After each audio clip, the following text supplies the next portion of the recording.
નમસ્કાર અમદાવાદ. આપણે સૌ જાણીએ છીએ કે 27/6 રોજ ભગવાન શ્રી જગન્નાથની 148મી રથયાત્રા નીકળવા જઈ રહી છે અને રથયાત્રા એટલે માનવ મહેરામણ.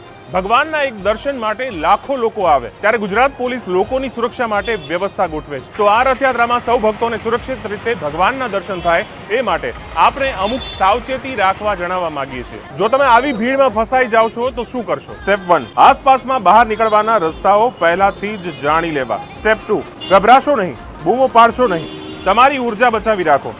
તમારી ઉર્જા હશે તો તમે બહાર નીકળી શકશો. સ્ટેપ 3, બોક્સર પોઝિશનમાં ચાલો જેથી પડવાથી બચી શકાય. સ્ટેપ 4, ભીડથી બહાર આવવા માટે ત્રાંસા ચાલો. સ્ટેપ 5, સાંકડી જગ્યામાં જવાનું ટાળવું. સ્ટેપ 6, જો તમે પડી જાઓ તો પોતાનું માથું અને છાતી હાથથી બચાવો. સ્ટેપ 7, જાહેર જગ્યાઓ પર ભીડ થાય એ પહેલા જ નીકળી જવું.